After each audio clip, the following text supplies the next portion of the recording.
मिलेगा। लोग 10 लाख रुपए खर्च करके गए, वहां सेल्फी लेके आ गए, फोटोग्राफी करके आ गए, समझ रहे उसका हज चौपट हो गया। वो वहां एक नेकी 1 लाख के बराबर है, तो एक गुनाह भी 1 लाख के बराबर है।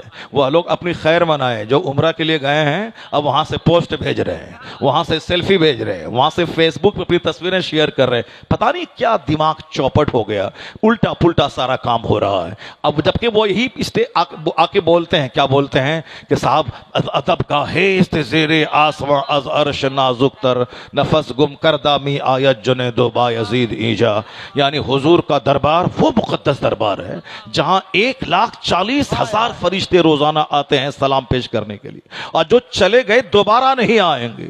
और फिर अदब के साथ हाजिरी देते हैं कौन? सैयदु ताइफा, जो औलिया सालिहीन के गिरोह के सरदार है जुनैद बगदादी। वह सांस रोक कर हाजिरी देते हैं ताकि सांस चलने की आवाज भी हुजूर के कान तक ना पहुंचे। ये अदब की जगह है जहां जुनैद जैसे बुजुर्ग, बायजीद बुस्तामी जैसे बुजुर्ग सांस रोक के हाजिरी देते हैं, और ये वहां से सेल्फी शेयर कर रहे हैं।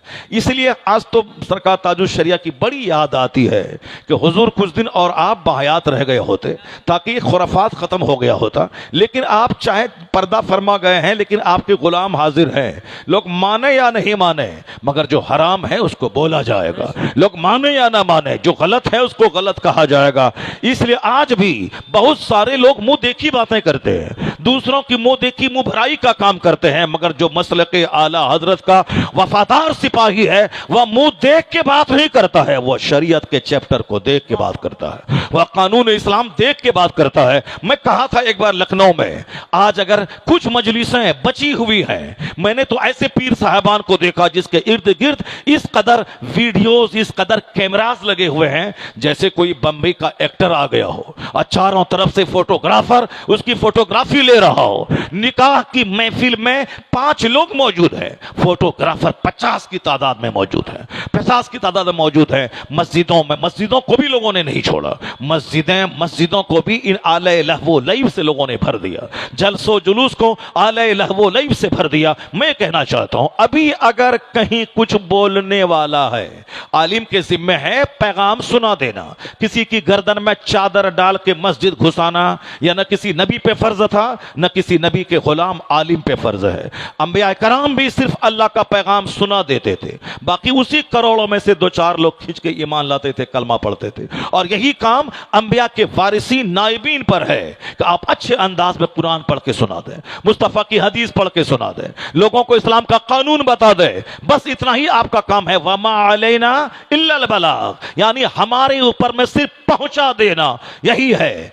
किसी की गर्दन पकड़ के, किसी का कैमरा तोड़ करके उसको कहना खबरदार ये हराम है, भागो यहां से, ये हम पर जरूरी नहीं है। हम पर सिर्फ इतना है कि बता देना है कि ये गलत है, बता देना है ये हराम है, बाकी इसके जिम्मेदार वो हैं। मैं कहूंगा नमाज पढ़ो, नमाज एक वक्त की छोड़ना हराम है। अब सामने वाला बंदा बोलेंगे अपनी पढ़ो, हम नहीं पढ़ेंगे, तुम क्या करेगा, तुम क्या करेगा, तो फिर हम तो कुछ नहीं कर सकते हैं। मैं कहूंगा साहब उम्रा क्यों शौक की उम्रा कर रहा है, हज क्यों नहीं करता है? हज फर्ज है, उम्रा फर्ज नहीं है। अब हज फर्ज अदा हो गया, ये 50 बार उम्रा क्यों कर रहा है? उम्रा में जो 1 लाख रुपए खर्च होते हैं, उस 1 लाख रुपए से किसी गरीब को दे दे, गरीब की बेटी की शादी करा दे, किसी बीमार का इलाज करवा दे। 50 उम्रा में वो सवाब नहीं मिलेगा जो एक बंदे मोमिन की बीमारी के इलाज कराने में मिल जाएगा। क्योंकि मर्दे मोमिन की जरूरतें पूरी करना, उसकी हाजत रवाई करना, मुश्किल कुशाई करना, ये बहुत बड़ा काम है। 10 साल के एतकाफ से बेहतर है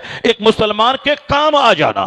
इस्लाम ने जितना ज्यादा जोर अखलाक पे दिया है, नमाज, रोजे, हज और ज़कात, ये तो पिलर है जिस पर इस्लाम की इमारत खड़ी रहती है, लेकिन इस्लाम का हुस्न अखलाक है, इस्लाम की ब्यूटी अखलाक है कि कैसे मुझे समाज में रहना है, कैसे मुझे अपनी बीवी से डील करना है, कैसे मुझे अपने बच्चों से सुलूक करना है, कैसे मुझे अपने पड़ोसियों से सुलूक करना है, बहैसियत बीवी, बहैसियत शौहर, बहैसियत औलाद, बहैसियत वालिदैन, बहैसियत पड़ोसी, बहैसियत रिश्तेदार कैसे जीना है, बहैसियत हाकिम कैसे जीना है, और बहैसियत महकूम कैसे जीना है। ये सारी बातें, गाइडलाइंस हुजूर ने डिटेल्ड वे में खोल खोल कर बता दी है, साफ वाज़ेह طور پر یہی وجہ ہے کہ اس ہندوستان کا ایک ہندو اسکالر وہ مصطفیٰ کی سوانے کا مطالعہ کرنے کے بعد وہ اپنے ضمیر کے جذبات کو الفاظ کی شکل دیتے ہوئے کہا all these magnificent roles in these departments of human activities he is alike a hero.